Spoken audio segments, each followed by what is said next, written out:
sewu jenengan nggih Nganjuk. Iya. Lali. Monggo mbok menawa dadi takon kanggo nambah wawasan utawa ungkapan utawa pengalaman ning kurang paham.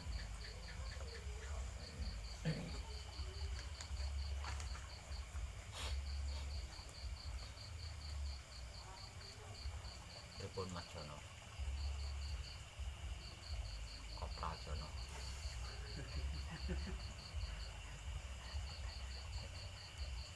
Kopra lek mbiyen ya Mas. Saya jenderal ya.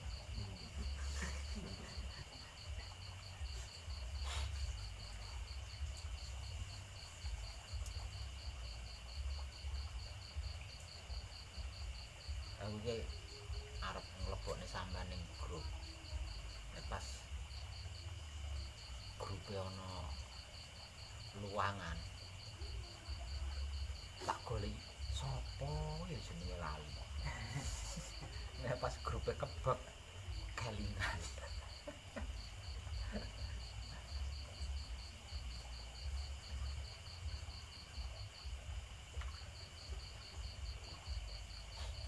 Pripun lakune Mas Jono? Lakune piye? Lancar. Nggak jenengan sang mboten mengalami kesulitan-kesulitan.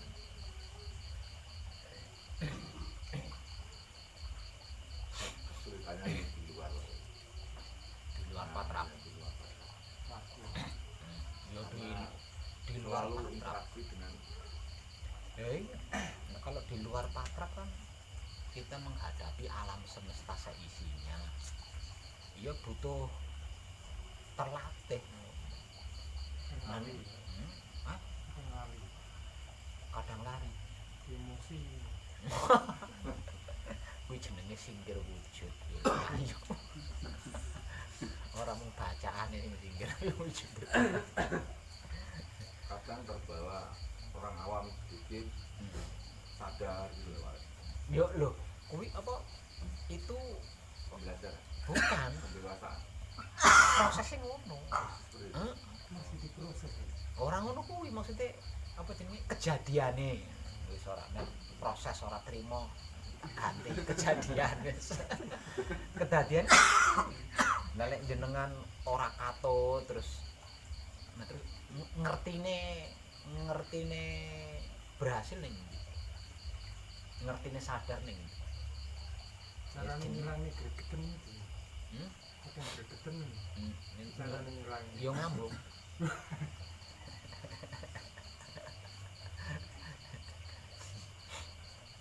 Ya Terus pancen ada rasa takut Pak.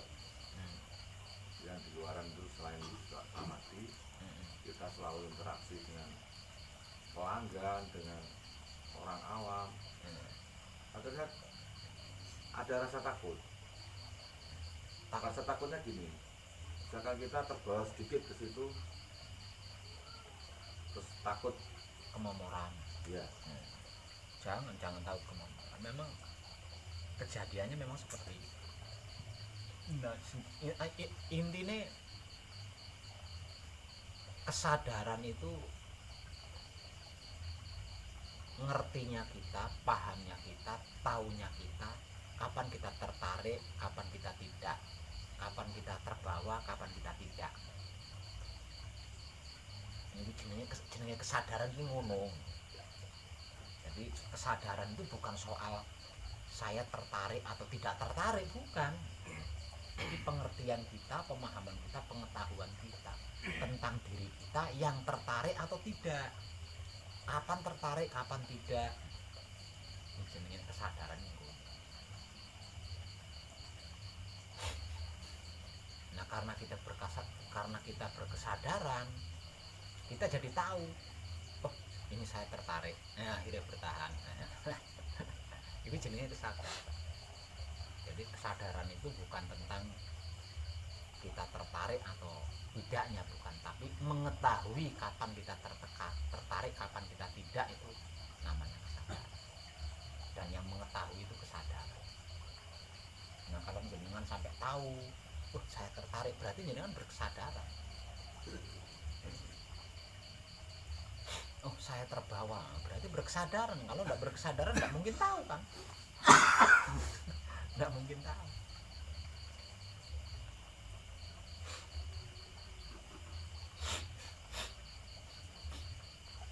Ya pasti jelas ketika kita laku abot, sulit. Karena laku kita menghadapi alam semesta seisinya.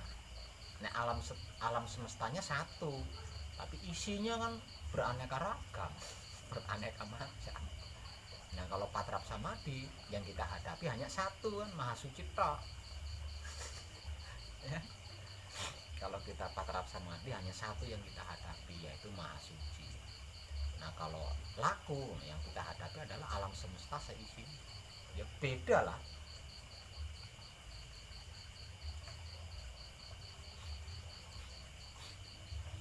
Ya jane sebenarnya lebih berat menghadapi Maha Suci, tapi karena yang dihadapi hanya satu kan, jadi kan orang toleh-toleh.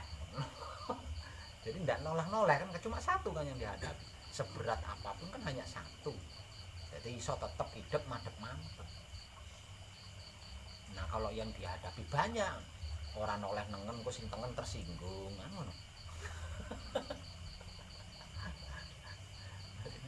Sering toleh-toleh. Nah, justru itulah yang dimaksud berkesadaran.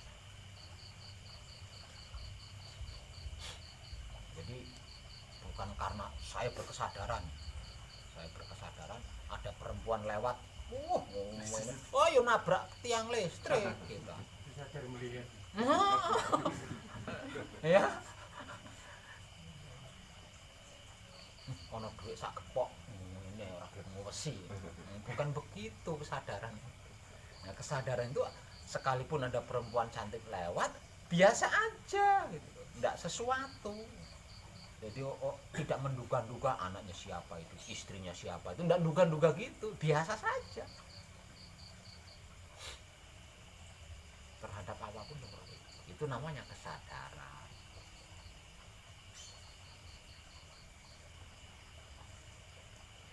Mlebu Indomaret karena saya berkesadaran, ning lawange ana cewek. Ya nabrak lawang.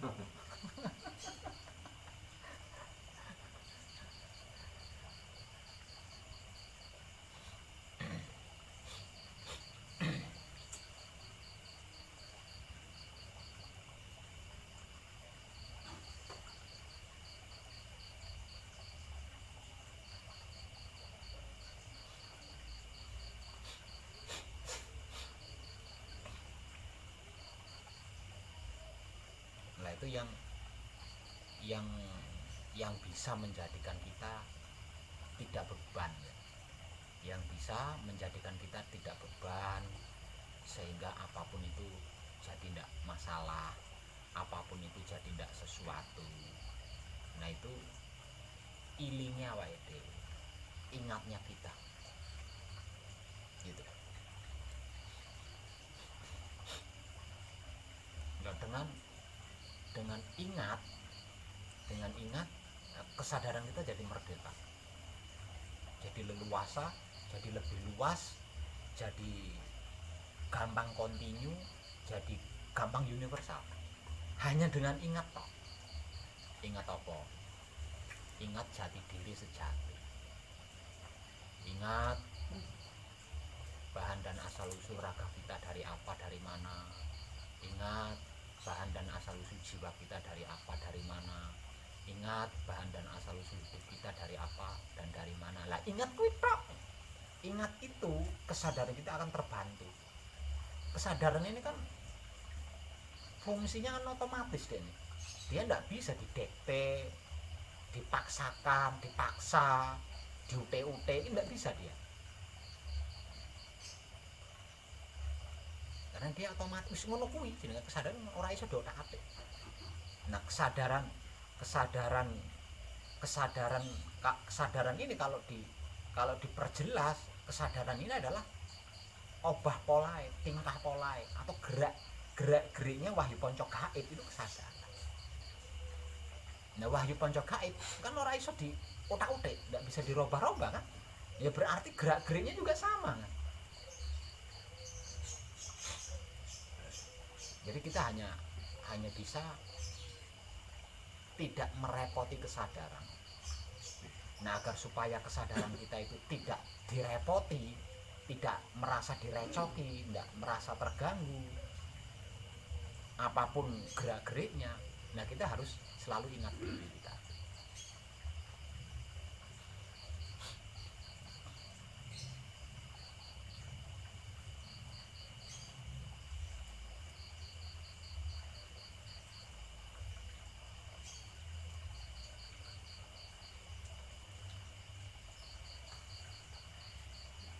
Nah itu memang tidak mudah, di situ tidak mudah. Tidak mudahnya dikarenakan kita belum terbiasa melakukan kelakuan apapun dalam keadaan sadar. Melakukan kelakuan apapun dalam keadaan ingat, itu kita belum terbiasa. Kita sudah selama ini seumur hidup kita itu sudah terlanjur melakukan kelakuan apapun asal melakukan saja, asal melakukan saja.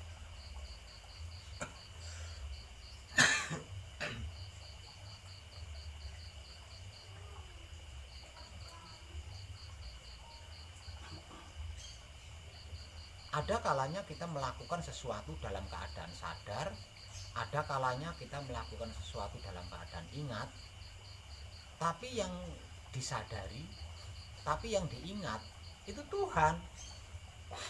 Nggak nyambung kan? Nggak nyambung. Yang bergerak dan bergerik jiwa raga kita yang disadari Tuhan, yang bergerak-gerik jiwa raga kita yang diingat Tuhan. Nggak nyambung. Sudah yang disadari Tuhan, yang diingat Tuhan, ngucapin terima kasih juga kepada Tuhan. Ini pengkhianatan kelas kakap ini. Jangan dianggap remeh. Ini pengkhianatan kelas kakap.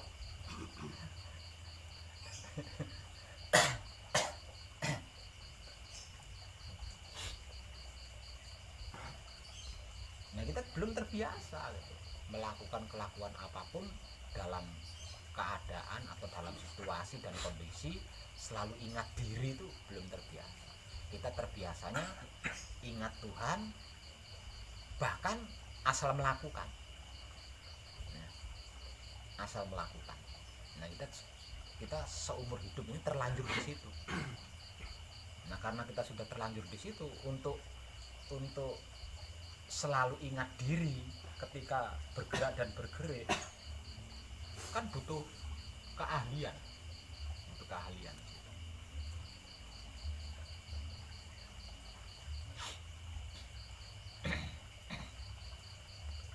Nah itu yang terpenting itu di situ mas. Yang terpenting. Karena apa? Karena itulah jati diri kita, itulah diri kita yang selama ini kita abaikan, yang selama ini kita bengkalaikan, yang selama ini tidak kita perhatikan. Itulah diri kita yang sejati.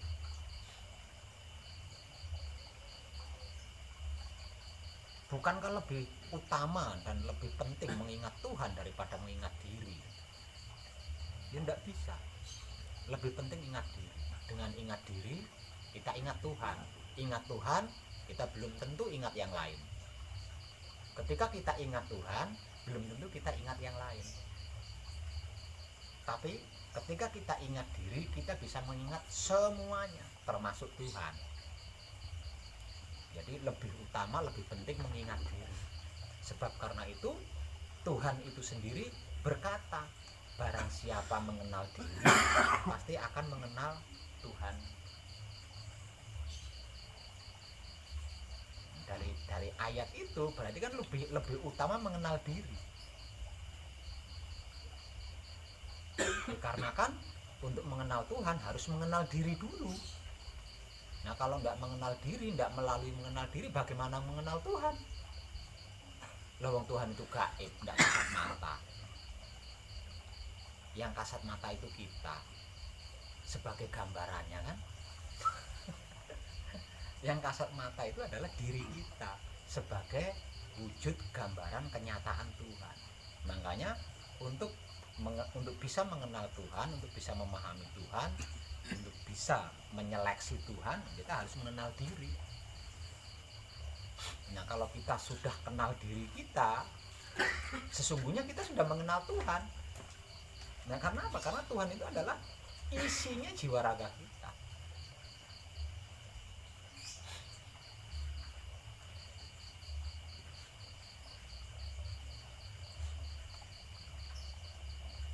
Jadi itu paling penting dan paling utama. Jadi kelakuan yang kita lakukan itu bukan yang utama, bukan yang terpenting. Tapi kesadaran kita ketika kita melakukan kelakuan, nah itu yang terpenting dan utama.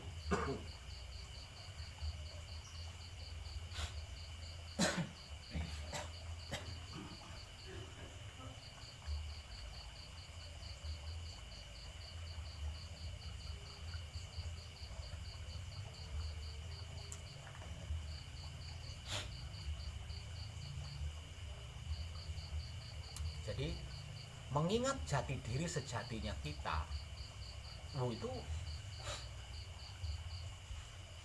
luas, tinggi, dalam.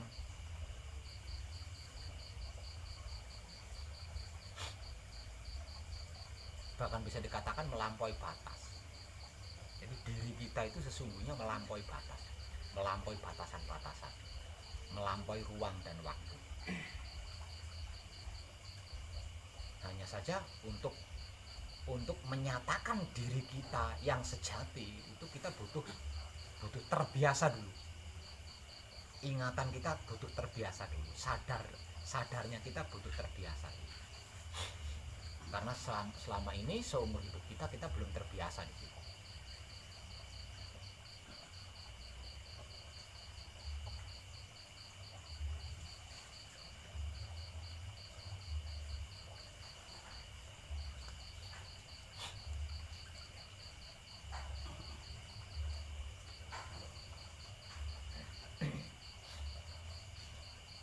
Saya patrap samadhi, ketika patrap saya mengalami seperti ini Pak Web.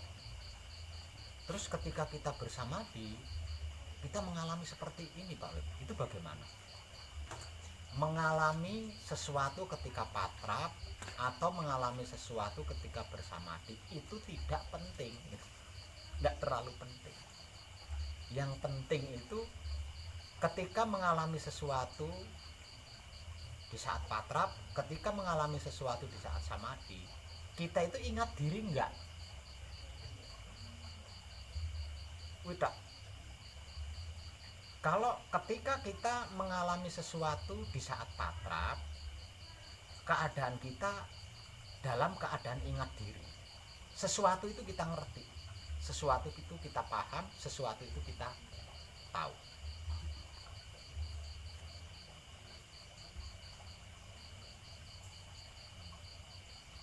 Kalau sampai tidak ngerti, sampai tidak paham, sampai tidak tahu, berarti ketika mengalami hal itu kita dalam keadaan lupa diri. Maksudnya tidak ingat jati diri.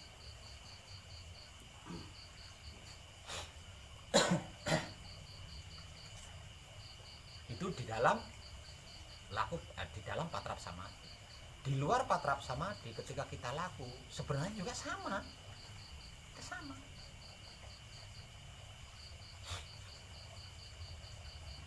Misal contoh, kegiatan saya sehari-hari adalah pedagang, jual beli.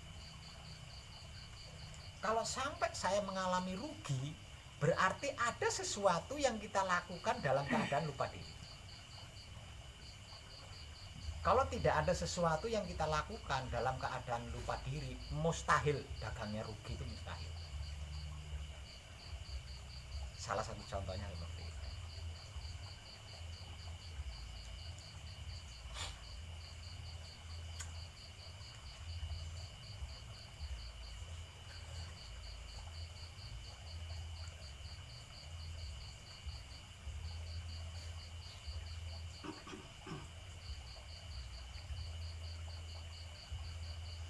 Sama ketika kita mempunyai kegiatan-kegiatan lain atau melakukan hal-hal tertentu yang intinya adalah tentang usaha, itu sama. Kalau sampai mengalami rugi, berarti ada kelakuan yang ketika kita melakukan kita tidak ingat diri. Tidak.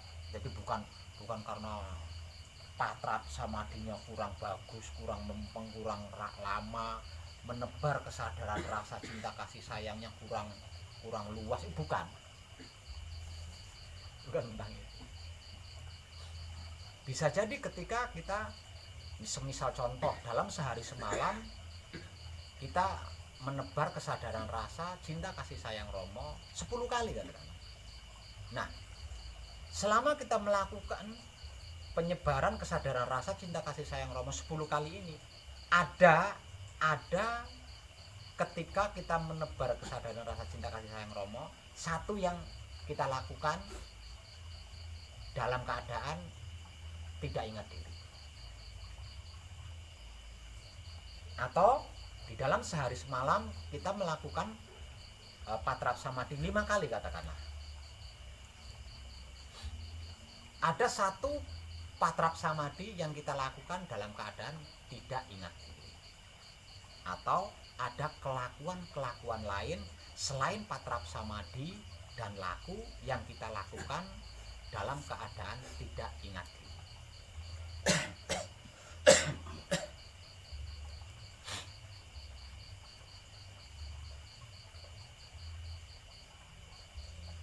Itu resikonya di situ. Kenapa saya katakan itu resiko?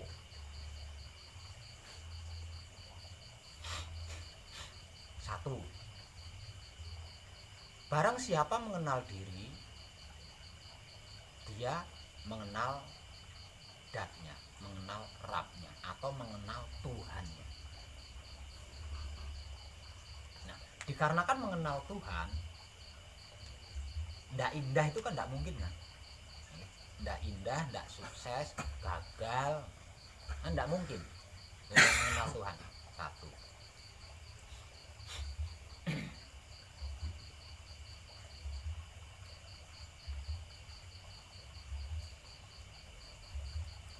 Yang kedua,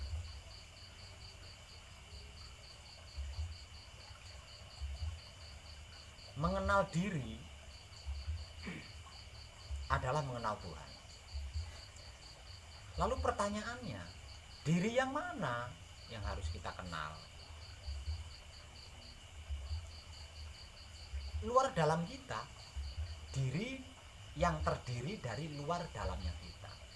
Luar kita adalah wujud, sedangkan dalamnya kita adalah sukma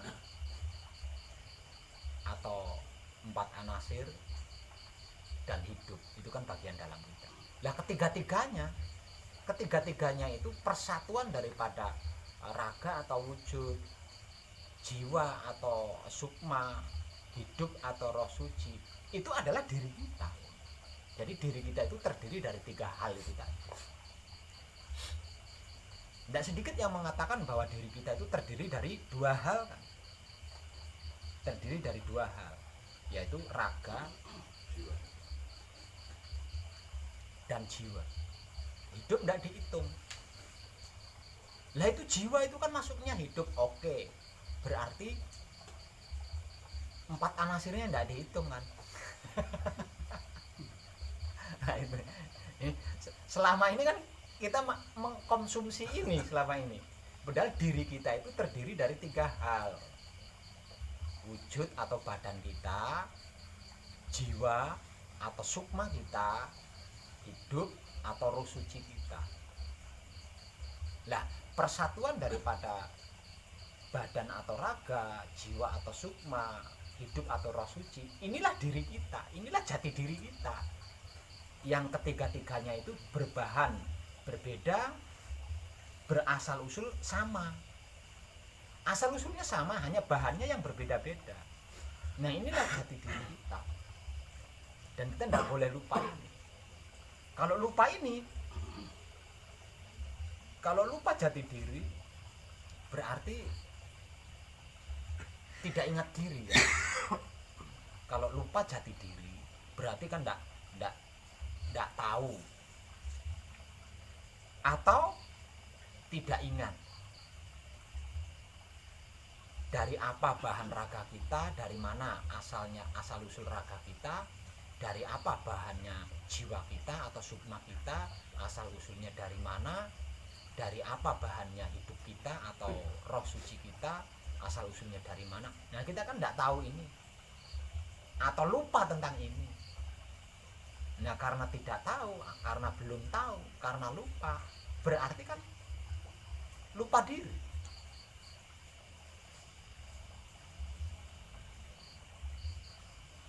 Lah, resikonya orang lupa diri apa? Resikonya orang lupa diri kan tidak tahu diri. Tidak tahu diri. Nah, terus akibatnya dari sebab tidak tahu diri, ya nggak bisa membawa diri, nggak bisa menempatkan diri, tidak bisa menyesuaikan diri, apalagi menjaga diri, lalu nggak tahu diri. Nah, yang kedua itu.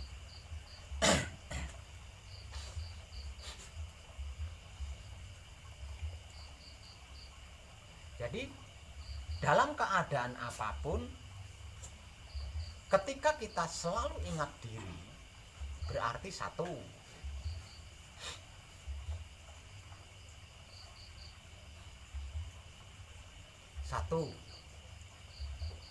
kita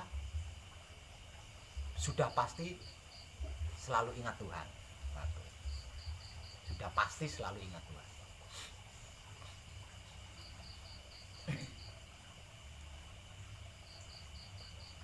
Nah, terus yang kedua dalam keadaan selalu ingat diri pada sikon apapun,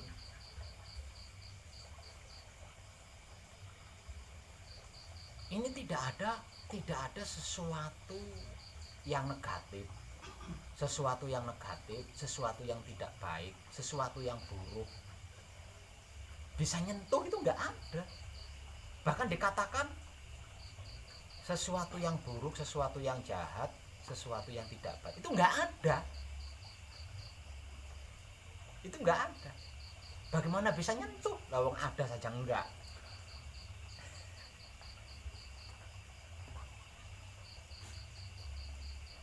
Karena apapun itu dan bagaimanapun itu, bagi orang-orang yang ingat diri, yang berarti sadar diri, ngerti, paham, tahu siapa dan bagaimana dirinya, dari mana asal usulnya, untuk apa ada di dunia ini, hendak kemana tujuannya, itu buruk itu nggak ada, jelek itu nggak ada, negatif itu nggak ada, jahat, kejam itu nggak ada. Yang ada hanya kesempurnaan. Nah, kalau itu ada, bagaimana mungkin kita bisa celaka? Bagaimana? Lawang celaka itu nggak ada. Bagaimana mungkin kita bisa sakit? Lawang sakit itu nggak ada. Bagaimana mungkin kita bisa gagal? Lawang gagal itu tidak ada. Bagaimana mungkin kita bisa rugi? Wong rugi itu nggak ada. Nah, kenapa kok bisa jadi nggak ada? Karena orang-orang yang ingat diri atau sadar diri adalah gambaran kenyataan wujud Tuhan. Dan Tuhan tidak pernah menciptakan itu semua. Tuhan hanya menciptakan kesempurnaan, tidak selain kesempurnaan. Selain kesempurnaan itu karyanya manusia, bukan ciptaan Tuhan. Selain kesempurnaan itu adalah karyanya manusia, inisiatifnya manusia, angen-angennya manusia, rancangannya manusia, atau buatannya manusia. Kalau ciptaan manusia tidak bisa manusia menciptakan. manusia itu bisanya membuat bukan menciptakan.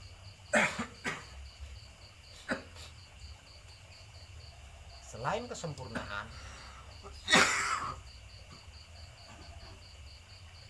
kesempurnaan itu bukan ciptaan manusia. Jadi selain kesempurnaan itu sesungguhnya tidak ada, hakikatnya itu tidak ada, karena Tuhan tidak menciptakan.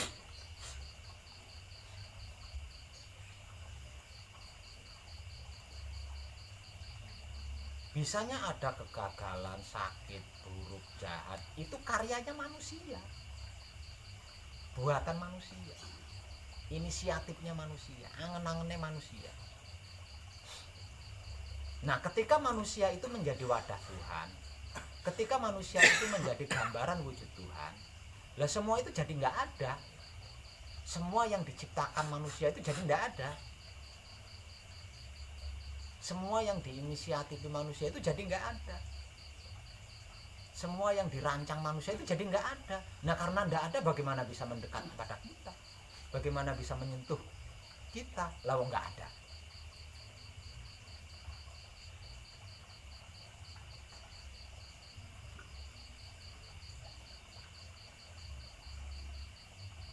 Namun ketika manusia itu tidak dalam keadaan manunggal jati, artinya jauh dengan Tuhan. Kalau bahasa awamnya kan dikatakan jauh dengan Tuhan. Ketika manusia itu jauh dengan Tuhan, semua inisiatif manusia, semua pemikiran manusia, semua karya-karya manusia itu menjadi ada. Bagi manusia tersebut menjadi ada.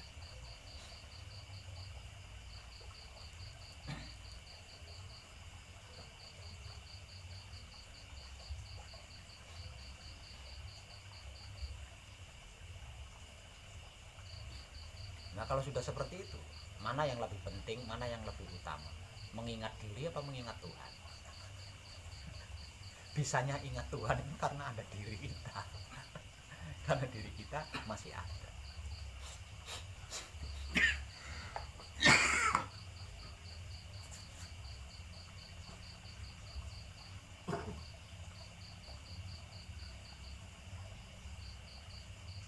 Jadi kalau laku murni menuju suci atau laku suci menuju abadi itu diibaratkan mobil.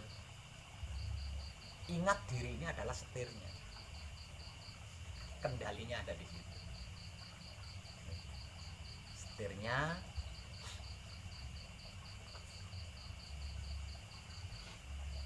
nah, kalau sampai lupa berarti kan kita nggak megang setir tuh. Kalau kita lupa diri berarti sama halnya kita tidak memegang setir ketika berkendara. Tebak saja apa resikonya.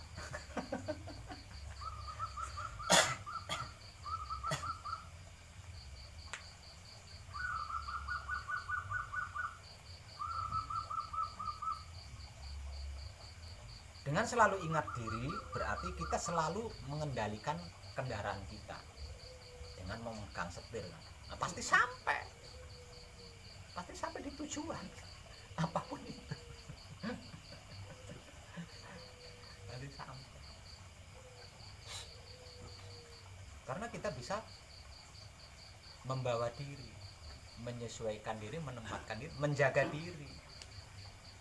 Ketika melewati kota, cara kita bawa kendaraan harus bagaimana. Ketika kita melewati pedesaan, cara kita membawa kendaraan bagaimana. Ketika kendaraan kita bensinnya, jarum bensinnya sudah mepet di merah, nah kita harus bagaimana dengan nah, itu kan dikarenakan kita. Nah, kalau lepas setir nggak usah lama, 1 menit saja lepas setir.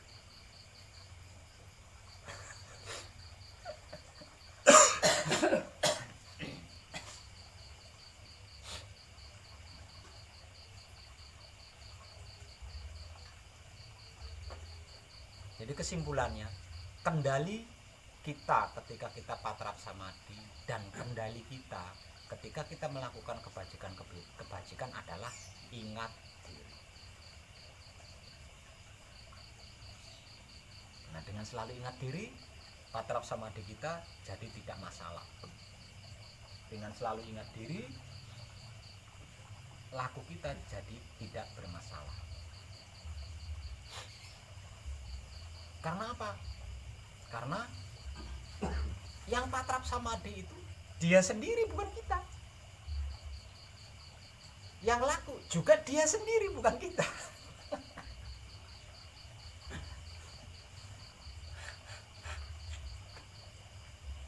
Dia sendiri, bukan kita. Coba jenengan renungkan. Dari apa bahan raga kita? Dari mana asal usul raga kita? Dari apa bahan jiwa kita atau sukma kita? Dan dari mana asal usul jiwa atau sukma kita?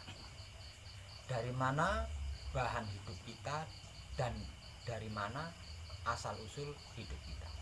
Coba jenengan pikir. Kira-kira ada enggak yang bukan Tuhan? Ada enggak yang bukan Tuhan? Semuanya kan Tuhan itu sendiri. Hanya saja dipretel-pretel kan jadi berwujud seperti ini. Ya, dipretel-pretel sehingga berwujud seperti ini. Kenapa kok dipretel-pretel sama Tuhan? Supaya bisa membawa diri, bisa menempatkan diri, bisa menyesuaikan diri, bisa menjaga diri dimanapun itu. Nah kalau tidak dipretel-pretel bagaimana? Kita tidak bisa nyemplung ning banyu itu tidak bisa, ning darat. Ini kita bisa bersahabat dengan apapun, berteman dengan apapun, bersaudara dengan apapun, bahkan dengan api sekalipun kita bisa berteman. Nah, untuk bisa seperti itu, makanya Tuhan meretel dirinya terus digawe kaya awake dhewe ngene. Dipretel.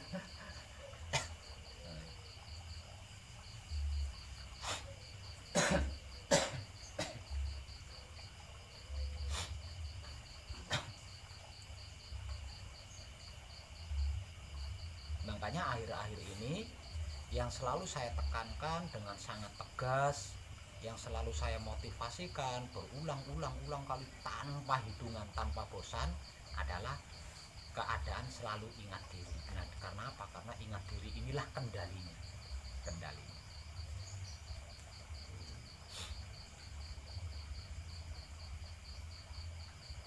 Nah, dengan selalu ingat diri, pada akhirnya kita akan mencapai kebijaksanaan. Nah, sekarang setelah selesai manekung, setelah selesai gembleng, yang sedang kita capai itu adalah kebijaksanaan. Kebijaksanaan inilah untuk bisa mencapai kebijaksanaan ini dibutuhkan selalu ingat. Jadi ingatnya tidak bisa putus nyambung itu tidak bisa. Harus selalu ingat. Kalau belum bisa selalu ingat, kita belum bisa mencapai kebijaksanaan. Apakah kebijaksanaan itu penting? Penting banget, penting. Kalau sampai kebijaksanaan ini tidak kita capai, kita akan celaka. Gitu. Kita akan hancur. Karena apa? Karena kita adalah Tuhan berwujud, bukan Tuhan gaib. Ya. Kalau Tuhan gaib, bagaimana menghancurkannya? Ya, Tuhan wujud kan bisa dihancurkan. Siapa yang bisa menghancurkan Tuhan wujud? Wujud Tuhan itu sendiri melalui tangan-tangannya. Kenapa kok bisa hancur? Ini ceritanya Tuhan. Ini ceritanya Tuhan. Iya, tapi kenapa kok bisa hancur? Lah wong ceritanya Tuhan kok bisa hancur, Pak? Bisa. Sekali lagi ini ceritanya Tuhan. Maka Tuhan itu kan penyebutan Tuhan atau pengataan Tuhan yang paling dominan gitu ya. Yang paling dominan dan yang paling luas adalah maha segalanya. Ya kan? Penyebutan Tuhan yang paling universal adalah Tuhan maha segalanya. Artinya maha segalanya itu berarti kan bisa apa saja. Ya. Nah, kalau sampai tidak memegang kebijaksanaan, apa nggak rusak, Mas? Kerusakan demi kerusakan inilah yang akan menghancurkan dirinya. Jengkel sithik, dadi kodok tenan. Nah, ini ceritanya Tuhan ini. Iya enggak? Marah sedikit, asu, dadi asu tenan. Nah, ini kalau terkumpul kan bisa menimbun dirinya sendiri, menghancurkan dirinya sendiri. Nah, bagaimana tidak? Ya sing dadi kodok, dadi asu kan keluargane enggak terima. Kerutuk nggawa pacul kabeh, ora dijurjuk. Itu dibutuhkan kebijaksanaan. Setelah tercerahkan dibutuhkan kebijaksanaan. Untuk mencapai pencerahan kita harus patra samadhi dan harus laku. Untuk mencapai pencerahan, untuk mencapai pencerahan kita harus patra samadhi dan harus laku. Secara spiritual kita patra samadhi, secara non spiritual kita harus laku. Itu untuk mencapai sebuah pencerahan. Nah, setelah tercerahkan apalagi yang dibutuhkan? Kebijaksanaan. Nah, untuk bisa mencapai kebijaksanaan ini kita harus selalu ingat diri. Kalau bahasa leluhur kuno kita, gondelan waton sing kenceng ojo nganti ucul. Maksudnya itu ingat terus, tidak pernah lupa. Nah, kebijaksanaan hanya bisa dicapai dengan itu. Perlu gawat. Ini hebatnya Tuhan kan di sini. Hebatnya Tuhan. Jadi Tuhan itu tidak seperti kita. Hanya kalau kita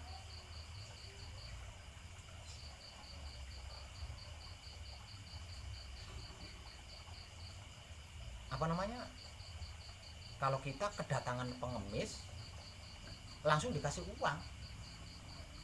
Itu kita didatangi pengemis atau kedatangan pengemis langsung kita kasih uang. Karena apa? Karena tahu yang dibutuhkan pengemis kan uang. Itu kita. Tuhan beda.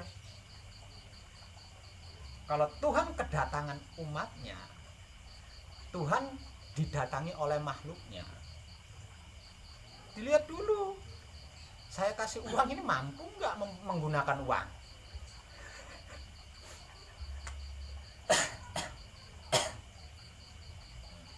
Saya kasih nasi, bisa makan nggak ini orang? Saya kasih air, bisa minum nggak ini? Tuhan seperti itu, nggak seperti kita, langsung cung duit. Nah, kalau Tuhan itu seperti kita, gawat Mas. Selesai gembleng, wah, sepanjang jalan itu banyak yang berubah wujud. Ya. Wong iki irunge pesek tambah mlesek irunge. Padahal batin tak kuwi. Rampung gembleng, rampung manekung, balik. Sepanjang perjalanan itu banyak perwujudan-perwujudan yang berubah jika Tuhan itu tidak bijaksana.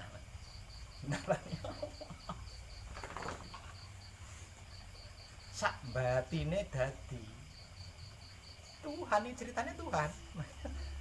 Kerentek ati kan dadi, kerentek ati dadi, kerentek ati dadi. Pikiran mikir dadi, pikiran mikir dadi, pikiran mikir. Ini Tuhan. Sebab itu Tuhan minta syarat kebijaksanaan kepada kita. Dan kebijaksanaan ini harus kita raih. Kamu harus selalu sadar diri. Jika tidak selalu sadar diri, kamu akan menyalahgunakan aku untuk menghancurkan apa yang aku ciptakan dengan cinta kasih sayang, dengan kesempurnaan. Engkau akan menggunakan aku untuk melawan aku. Ora gawat. Nah, itu perbedaan antara Tuhan dengan makhluknya ketika memberi, itu seperti itu. Makanya leluhur kita juga sebenarnya sudah mengajari kita seperti ini. sudah diberi pelajaran oleh leluhur kita. Hanya saja leluhur kita menggunakan filosofi caranya mengajari, tidak langsung dijelaskan ke poinnya, tidak diceritakan dengan real, menggunakan filosofi. Semisal contoh, berilah makan kepada orang yang lapar. Itu kan filosofi. Kenapa? Filosofinya kok disuruh memberikan makan kepada orang yang lapar. Karena kalau kita memberikan makan kepada orang yang tidak lapar, ada dua kemungkinan. Kalau tidak dibuang, dimakan, diberikan makan ke makhluk lain. Sia-sia dong nasi yang kita berikan.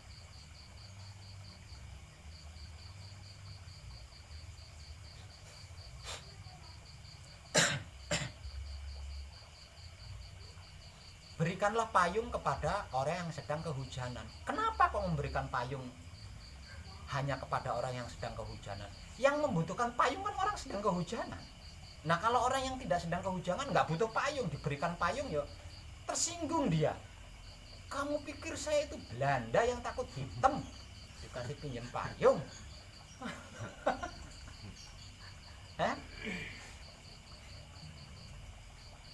Berikanlah tongkat kepada orang yang buta. Kenapa memberikan tongkat kok harus kepada orang yang buta? Kalau orang yang tidak buta panjenengan beri tongkat dipentung sampean nganggep picek. Ya, berartinya leluhur kita kan sebenarnya sudah ngajari kita.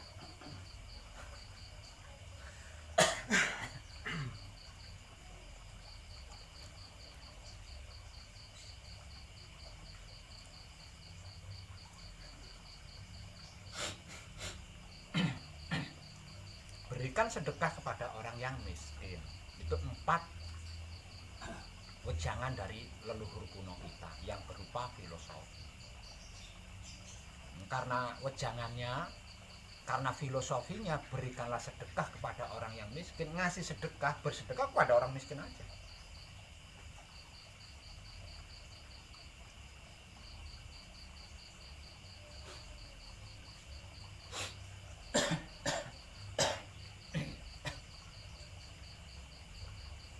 Karena filosofinya berikan payung pada orang yang kehujanan, ngertinya yang butuh payung itu cuma orang kehujanan aja.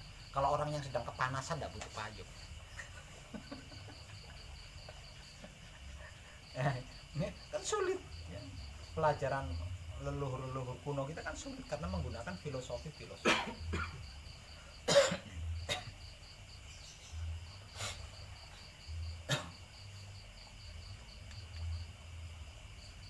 Karena itu dibutuhkan kebijaksanaan. Kalau tidak bijaksana, kita akan memberikan nasi ke sembarang makhluk. Kita akan memberikan makan ke sembarang makhluk. Kita akan memberikan payung ke sembarang makhluk. Kita akan memberikan tongkat ke sembarang makhluk. Ular dikasih tongkat. Melayu loh nih darahnya arep digepok kan.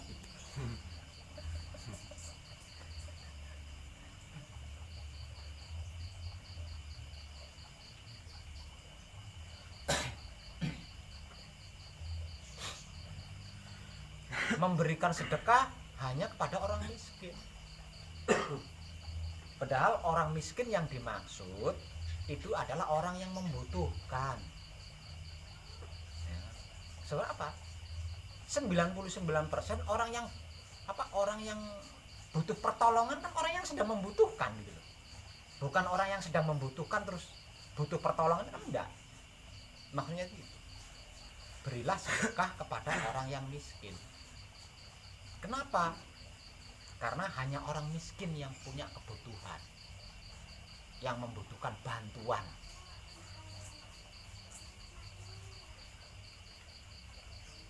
Itu adalah filosofi dari ketepatan. Nah, untuk bisa tepat di dalam patrap samadhi, di dalam laku dibutuhkan kebijaksanaan. Nah, untuk bisa mencapai kebijaksanaan dibutuhkan ingat yang terus-menerus atau kesadaran kontinu. Kesadaran kontinu terus-menerus.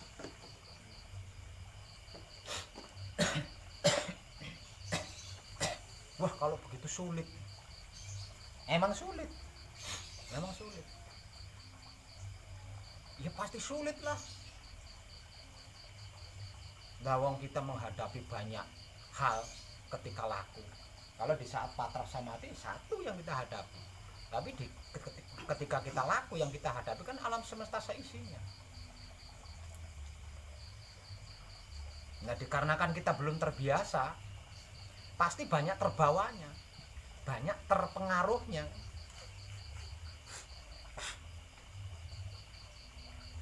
Ya sulit. Nah kalau gitu ya ndak pernah bisa mencapai kebijaksanaan dong Pak Web. Nggak seperti itu. Karena apa? Karena kesadaran itu bukan tentang tertarik atau tidak tertariknya kita, tapi mengerti ketika kita tertarik atau tidak, memahami ketika kita tertarik atau tidak, mengetahui ketika kita tertarik atau tidak, itulah kesadaran. Itulah yang dimaksud kesadaran. Jadi kesadaran itu bukan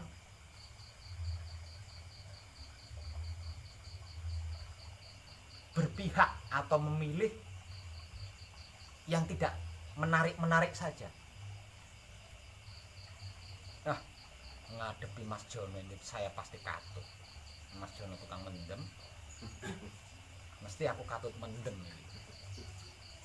Nah kesadaran itu bukan seperti itu. Kesadaran bukan seperti itu. Nah terus bagaimana kesadaran itu?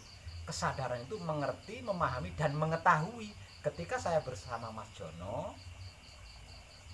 katut mendem atau tidak. Lah itu loh kesadaran. Bisa mengetahuinya ketika kita katut, bisa mengetahuinya ketika kita tidak katut. Nah ketika seorang putra kekudangannya Romo berada di posisi ini, misalnya Mas Jono itu tukang mendem, lah ini Mas Jono bisa tercerahkan ya. Mas Jono bisa tercerahkan dan saya mencapai kebijaksanaan. Nah, ketika hal ini terjadi dialami oleh seorang putra kekudangannya Romo, maka dua-duanya akan mencapai kesempurnaan. Yang satu mencapai pencerahan dan yang melakukan mencapai kebijaksanaan.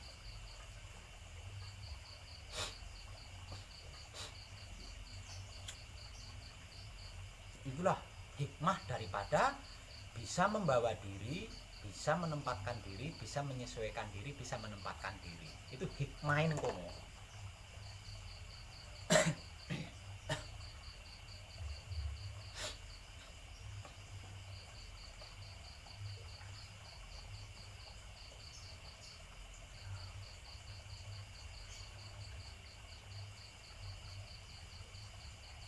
Dan untuk mencapai kebijaksanaan juga sama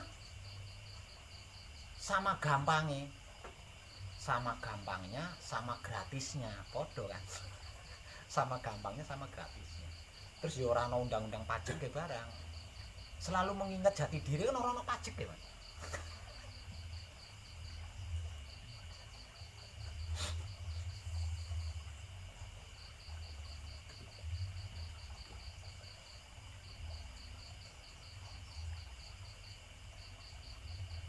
Nah, selama ini saya selalu memberikan kata-kata kesadaran kontinu. Nah, kesadaran, selalu ingat diri. Selalu ingat. Nah, terus kesadaran universalnya Pak Web. Lah ingat diri dalam keadaan apapun itu. Nah, itu kan universal. Dalam keadaan apapun dimanapun. Itu kan universal.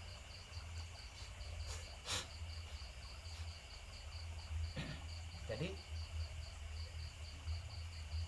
kendalinya itu bukan terletak di patrapsa mati, juga bukan terletak ketika laku, bukan. Tapi kendalinya itu terletak di kesadaran atau ingatan kita tentang jati diri pribadi sejatinya kita sebagai manusia hidup di dunia ini. Nah, kendalinya itu ada di sini.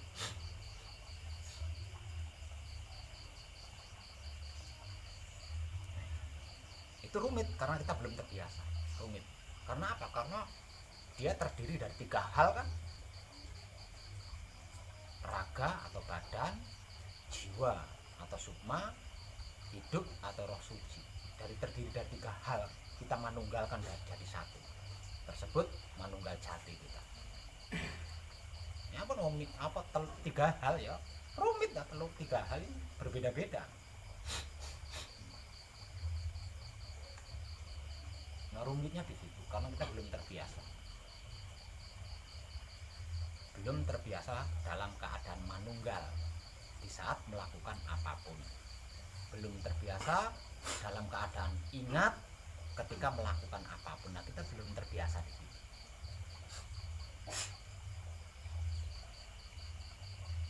Tapi jangan resah. Jangan resah. Manakala panjenengan bisa tahu, manakala panjenengan bisa memahami, manakala panjenengan bisa mengerti kapan panjenengan terbawa arus, kapan tidak terbawa arus, itulah kesadaran. Itulah kesadaran. Itulah yang dimaksud kesadaran. Itu yang dimaksud ingat atau eling.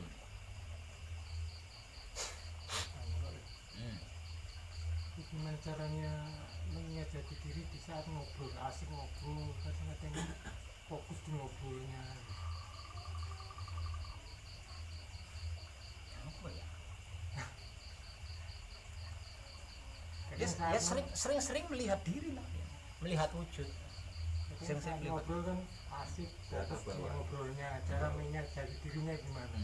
Nah, ketika panjenengan tahu kalau panjenengan asik di ngobrol, lah itu berarti jenengan berkesadaran itu. Terus ingat gitu ya. Enggak, berkesadaran jenenge berkesadaran itu. Dari saya beban ini.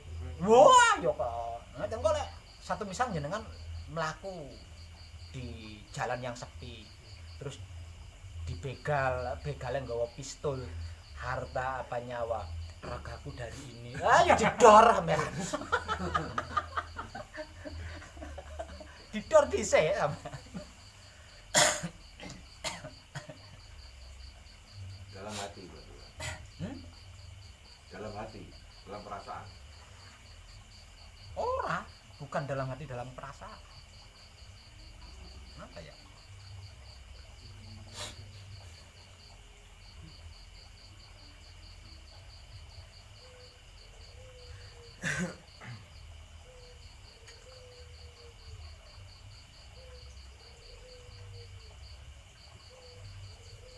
Mungkin bahasa yang paling mudah adalah dengan memperhatikan gerak-geriknya sendiri.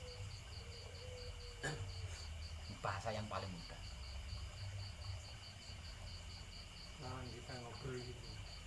Iya, ketika kita ngobrol gitu. Jadi yang kita perhatikan itu bukan lawan ngobrol, tapi yang kita perhatikan itu adalah diri kita sendiri. Kita ngobrol, tapi kita perhatikan. Aja aku ngomong, tapi aku tetap kontrol kapan aku ngobahke rokok ning cangkem ini, aku tetap kontrol gitu. Maksud enggak? Nah, kalau saya enggak kontrol ngobrol kalau sampean iso rene aku njukuke rokok. Rokok ini gini. Kayaknya itu yang paling sederhana bahasanya.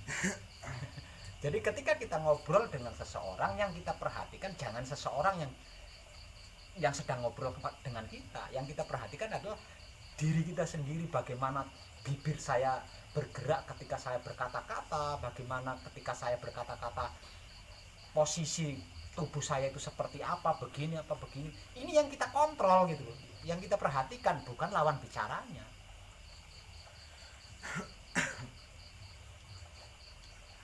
Itu bahasa paling sederhana.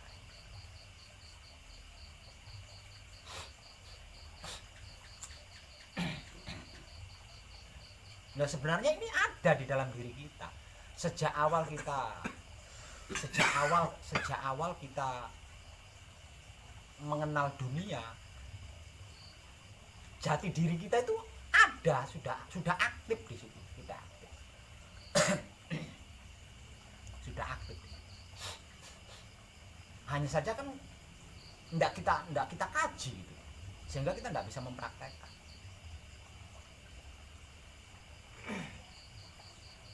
Gitu. Kita hanya butuh memperhatikan. Kita hanya perlu memperhatikan. Karena apa? Karena dia sudah ada sejak dulu gitu. Sudah aktif sejak dulu dan kita selalu melakukan. Aslinya awake dhewe selalu ngono aslinya. Hanya saja tidak pernah kita perhatikan. Makanya kita tidak ngerti, tidak paham, tidak tahu. Karena tidak ngerti, tidak paham, tidak tahu, kita tidak bisa mempraktekkan. Jadi harus diperhatikan. Panjenengan contoh, kenapa saya katakan sesungguhnya kita itu selalu melakukan ini. Contohnya apa, buktinya apa? Mau makan makanan seenak apapun, pernah nggak jenengan nyasar ke telinga?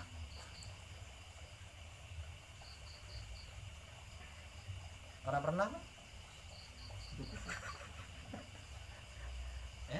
Mau ngobrol seasik apapun, pernah nggak panjenengan salah menempatkan wedang gelas wedang ini utawa rokok ini motong ini? Pernah nggak? Nah aslinya kan kita selalu melakukan ini aslinya. Ini di luar aku ora sadar. Aku ora sadar. Ya. Lah ini kan kita enggak pernah merancang toh. Nanti ning rumah jauh-jauh sebelum ngobrol, masih di rumah kita ngerancang dulu. Nanti ketika saya asik ngobrol, saya akan menggerakkan tangan ngempit rokok sambil begini. Kan enggak pernah ngerancang gitu loh. Ya kan? Tapi dalam kenyataannya selalu tepat kan. Asik ngobrol ya cedal-cedal nganti entek pirang batang ya tetap enggak pernah nyasar ke kuping, enggak pernah nyasar. Asli kita itu selalu ada di situ sebenarnya. Hanya karena tidak kita anggap penting sehingga tidak kita perhatikan. Nah dikarenakan tidak diperhatikan kita jadi tidak ngerti, tidak paham, tidak tahu. Karena kita tidak ngerti, tidak paham, tidak tahu, tidak bisa melakukan. Ya jadi mirip-mirip.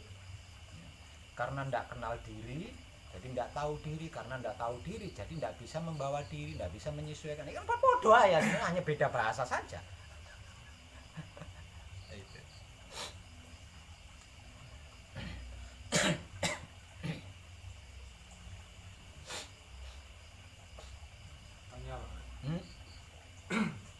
Misal kita lagi di jalan atau lagi duduk di mana, terus kita ada yang nyamperin, ya maksudnya ya nyamperin ngajak ngobrol atau sekedar cuman duduk di samping aja, terus tiba-tiba hati kita bilang gini, tak tolongin saya, tak kasih sesuatu biar bisa beli rokok atau kopi gitu. Penjelasannya itu bagaimana Pak? Itu yang dimaksud mulung atau tergugah. Tapi habis ngasih itu kita udah nggak pikir apa-apa lagi. Lah ya itu namanya mulung atau tergugah. Bukan eling, bukan kesadaran bukan ya. Itu mulung.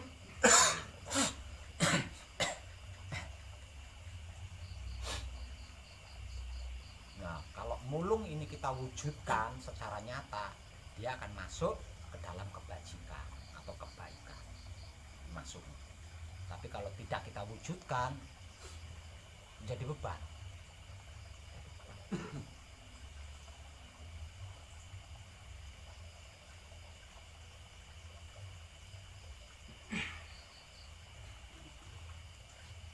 Oke.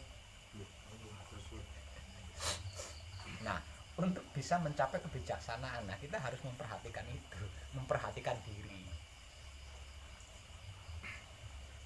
Jadi kesimpulannya, caranya mengingat diri bagaimana? Ya memperhatikan diri atau mengawasi diri atau mengontrol diri. Memperhatikan diri, mengawasi diri atau mengontrol diri, ya ini sudah ingat diri. Berarti ingat diri.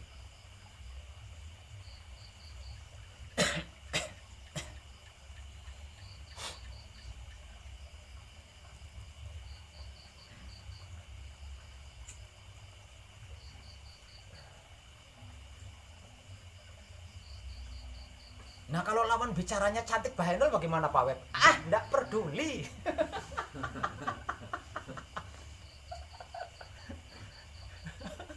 Enggak diperhatikan kan eman-eman Pak Web. Itu palsu. Semontok apapun, sebahendol apapun, secantik apapun itu palsu. Yang asli itu ada di dalam diri. Makanya perhatikan diri. Lah kok bahwasanya palsu tapi nyata. bahwasanya si cantik itu ternyata untune kerowok. Nanti bisa tahu lah, padahal memperhatikan, yang diperhatikan dalam diri kan, bukan yang cantik itu, tapi kita bisa tahu nanti oh ternyata ompong.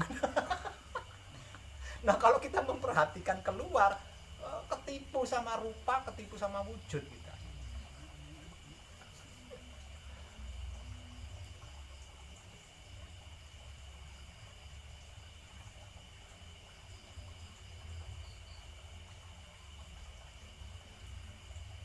Apapun yang ada di luar diri kita itu adalah semu bagi diri kita. Yang asli ada di dalam diri kita.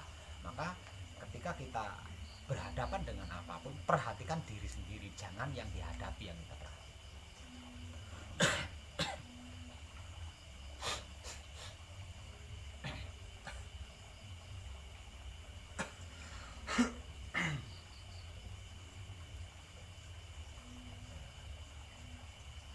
Nah kalau kita sudah ahli di situ,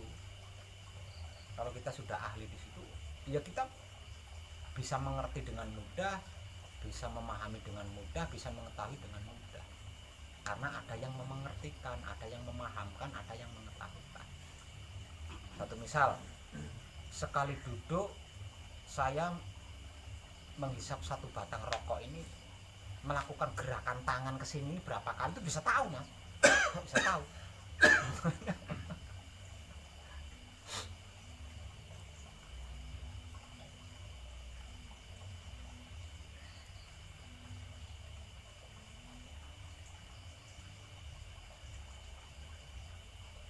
Kalau dalam bahasa Jawa kunonya disebut angon rogo. Jadi caranya mengingat diri adalah angon rogo.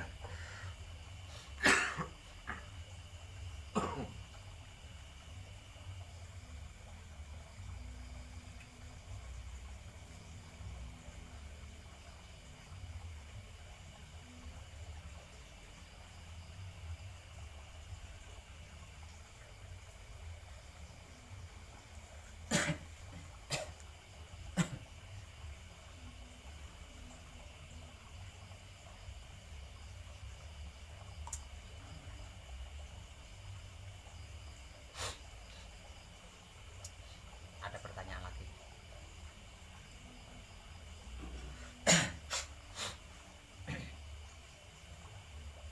Jadi aslinya gampang, tinggal patrap samadhi, laku dalam keadaan selalu ingat diri.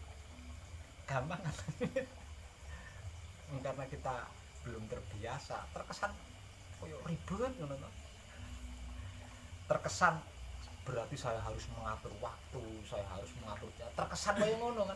Padahal hanya seperti itu tok.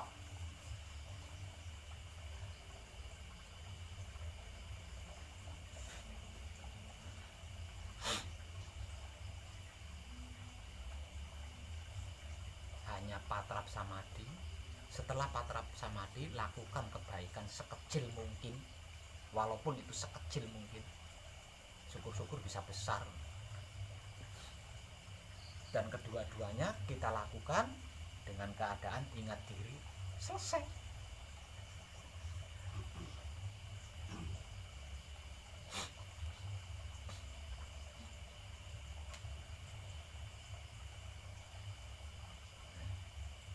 Ketika saya didatangi kebutuhan, dan saya tidak punya sarana untuk menggapai kebutuhan itu, jadi yang kita perhatikan itu jangan kebutuhan kita, yang kita perhatikan adalah diri kita. Ketika kita didatangi kebutuhan itu, respon diri kita itu bagaimana, itu loh yang perlu diperhatikan. Kalau pikiran saya mikir, cara mikir saya itu bagaimana, itu loh yang kita perhatikan. Kalau kita batin, nah cara hati kita membatin itu loh yang kita perhatikan, jangan kebutuhannya.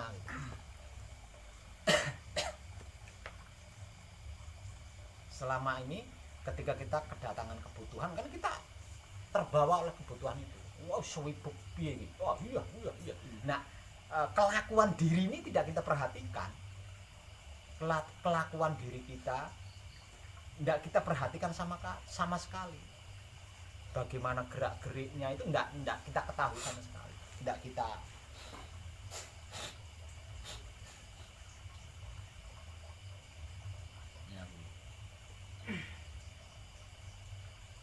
sehingganya ketika kebutuhan itu ya, ketika kebutuhan itu berhasil kita gapai, ketika kebutuhan itu berhasil kita dapatkan, ngertinya yang membuat berhasil berhasil mencapai kebutuhan itu Tuhan, makanya terima kasihnya kan pada Tuhan. Padahal yang adus keringet itu saya ya. Yang adus keringet bercucuran ono tukaran karo padu demi untuk mendapatkan kebutuhan itu, nanti tak rewangi padu, tak rewangi milik motor yang gembes, dan ini perjuangan saya untuk meraih kebutuhan, untuk mendapatkan kebutuhan ini. Begitu kebutuhan berhasil kita dapatkan, terima kasih Tuhan. Dirinya yang mandi keringat, numpak motornya bocor nih, enggak hilang. Ini pengkhianatan supermarket super canggih supermarket. Itu pengkhianatan yang sering kita lakukan di situ. Coba kalau kita perhatikan, kan kita tahu betapa amat sangatnya saya berjuang untuk bisa mendapatkan kebutuhan itu tadi. Begitu karena ngerti, karena paham, karena tahu begitu kebutuhan ini berhasil saya dapatkan, dipuji raganya ini. Raganya sendiri itu dipuji melebihi pusaka.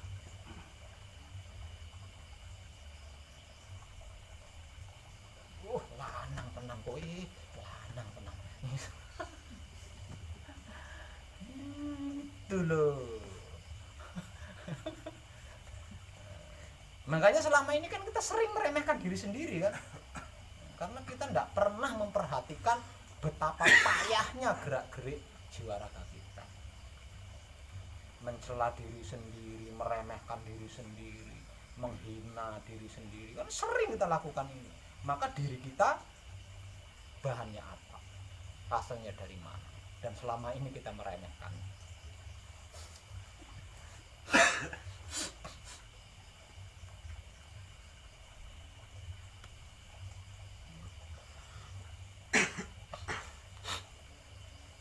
Kenapa begitu berani Pak Abed mengatakan seperti itu? Kenapa begitu berani Pak Abed mengatakan seperti itu? Karena Tuhan sendiri berkata seperti itu. Tuhan sendiri berkata seperti itu, berkata sama seperti yang barusan saya katakan. Cuma kalau kata-katanya Tuhan lebih ekstrim dibanding kata-kata saya. Kata-katanya Tuhan lebih edan dibanding kata-kata saya. Nah, kalau kata-kata Tuhan bagaimana? Aku tidak mengenal doa dari seorang hamba jika tidak melalui utusanku. Pret, ayo. Putus ngono, arep neng ndi. Maka utusan yang dimaksud adalah diri kita kan.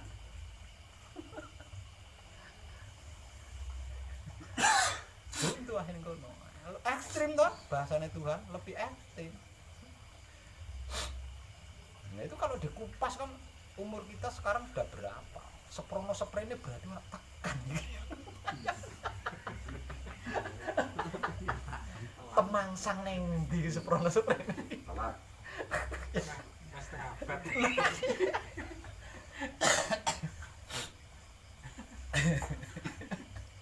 Iya. Dhuwur iki. Kesadare kudu kuat iki ora mumet sampean.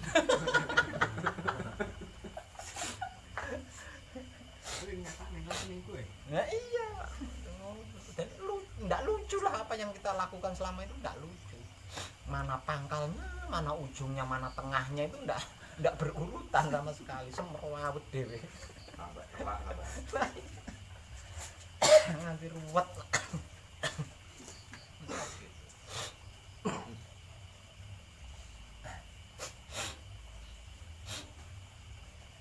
Lebih lagi kepleset ning jurang, terpleset di jurang, bejone, beruntungnya ada pohon di tepi jurang itu. Dan saya berhasil meraih pohon yang ada di tepi jurang itu sehingga saya tidak jadi jatuh. Matur nuwun karo Tuhan.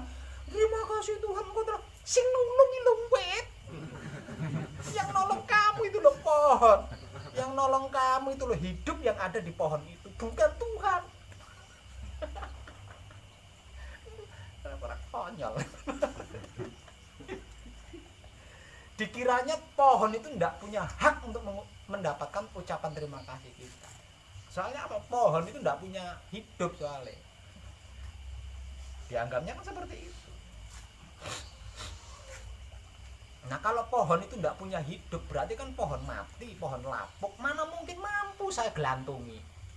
Ya paling kegawa atau pohonnya. Bisanya pohon itu mampu menopang tubuh saya dikarenakan pohon itu ada hidupnya. Nah hidup yang ada di dalam pohon ini jangan dikira tidak punya hak untuk menerima ucapan terima kasih dari kita. Bahasa Tuhan lebih edan meneh. Tuhan, bahasa Tuhan lebih edan dari bahasa saya. Nah kalau bahasa Tuhan bagaimana? Kamu berbuat salah kepada si A, kamu memohon ampunan kepadaku, aku ampuni, tapi kok harus minta ampun sama dia juga. Sebelum dia mengampuni kamu, aku nggak akan mengampuni kamu. Lu ekstrim nih. Lebih edan lah bahasa Tuhan. Si A berbuat dosa atau berbuat salah kepada si B. Setelah bertobat, si A ini memohon pengampunan kepada saya. Apa kata Tuhan? Aku tidak akan pernah mengampuni dosamu sebelum si B itu mengampuni kesalahanmu. Jadi sebelum memohon ampunan kepada aku, mohon ampun dulu sama si B dulu. Lebih ekstrim mana bahasanya Tuhan.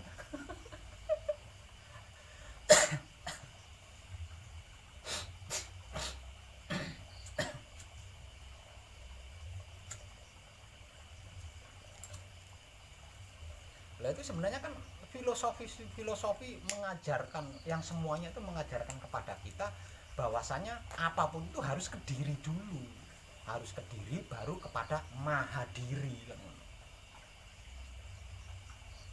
Kalau langsung ke maha diri tidak kenal.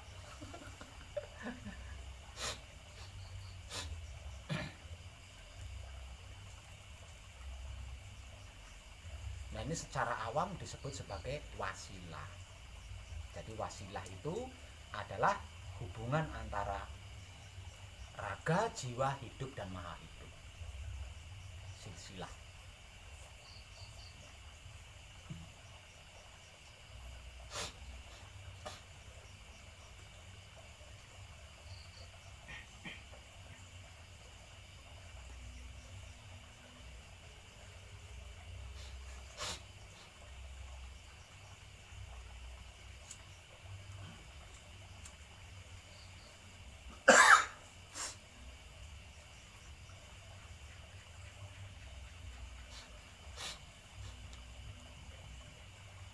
Ada pertanyaan?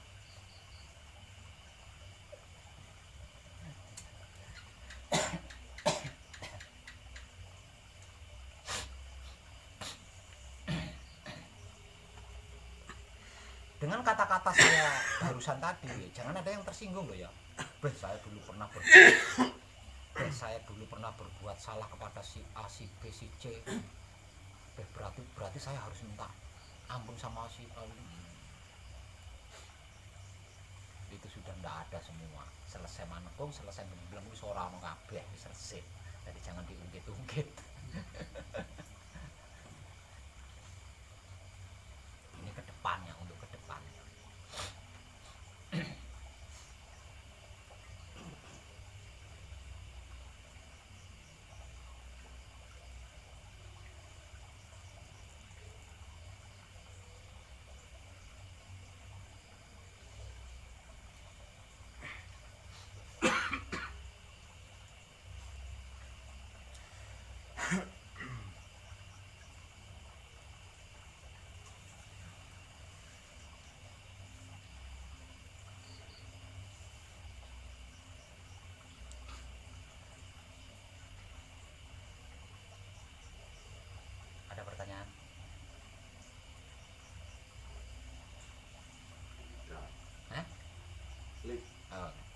pertanyaan kok klik. Nggak klik. Ada pertanyaan? Ayo. Ayo yang dari Lombok ada pertanyaan?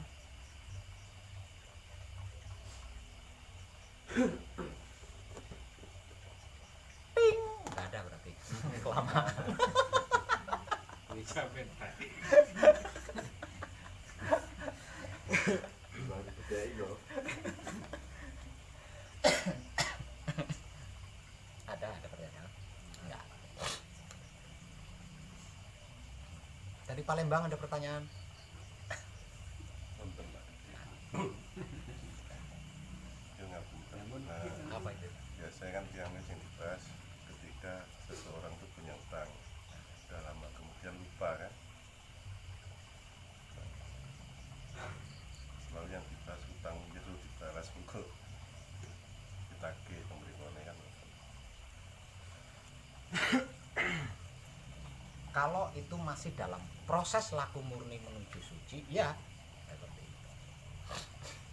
Karena itu kan laku yang tertunda, artinya harus diselesaikan. Kalau tidak selesai di dunia, ya harus selesai di alam barjah sana. Kalau di alam barjah nanti tidak selesai, ya harus lahir ke dunia lagi untuk menyelesaikan itu kan. Nah kalau semuanya itu sudah diselesaikan, kalau laku murni menuju suci itu sudah diselesaikan, kita kan manusia baru. Ya manusia baru kan belum punya masalah apa-apa. Ya tinggal berhati-hati saja untuk tidak membuat masalah kan.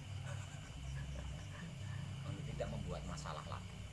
Nah caranya supaya tidak tercipta masalah-masalah lagi. Lah tadi yang sudah saya bahas dari awal itu kan cara-caranya. Itu kan pengertian, pemahaman, pengetahuan plus cara-cara dan teknik-tekniknya.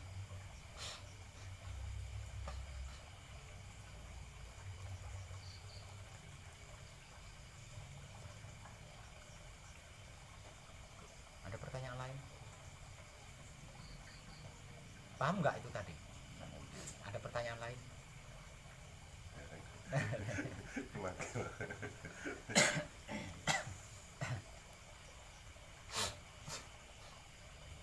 Berarti nek umpami yang sepah pun meninggal terus nggak ada utang yang lupa nih saling mau ngoten iki. Nah kalau yang sepah niku gadah putra, gadah anak, nah terus anaknya laku, ya berarti kan sing menyelesaikan anaknya.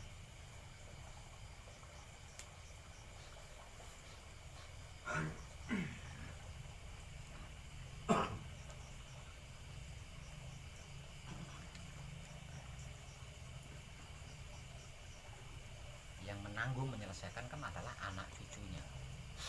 Kalau ada yang laku, kalau nggak ada yang laku yo ditanggung dewe.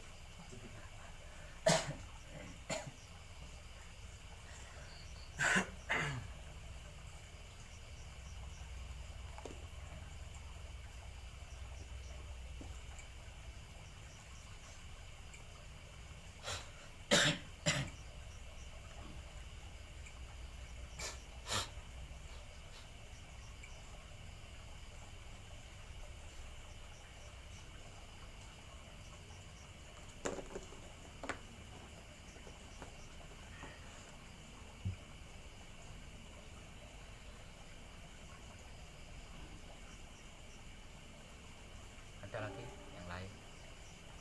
Mas Jono. Orang pantas nek Mas Jono, Kopral Jono. Oh jenderal, jenderal siap jenderal. Bosan jadi kopral. Kopral. Saya pitakon Mas Jenderal Jono.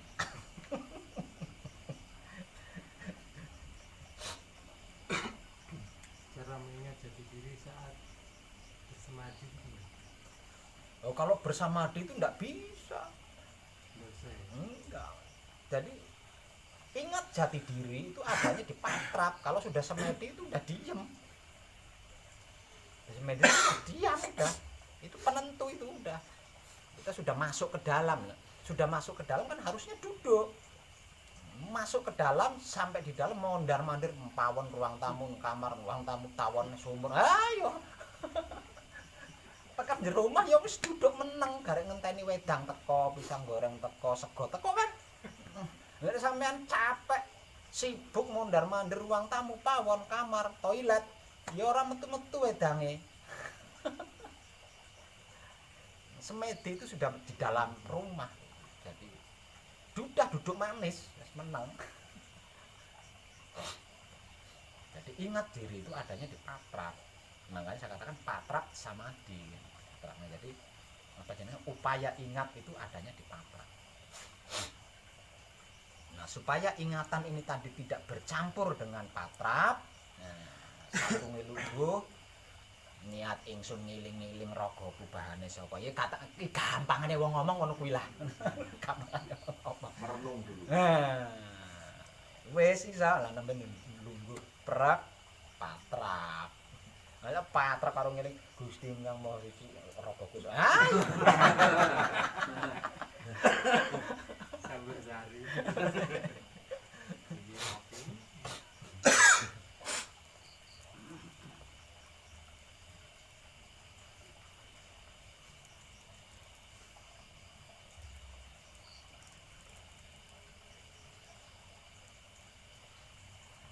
Nggih cukup nggih. Nggih, kataan kita malam ini cukup. Kita sambung kali lain. Matur suwun tercerahkan kita semua nggih.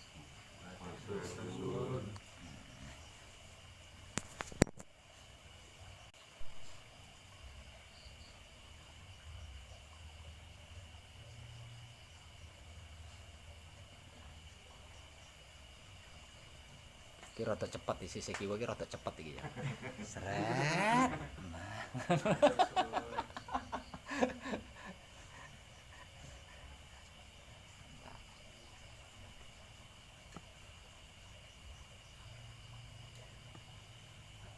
Kemarin yang di.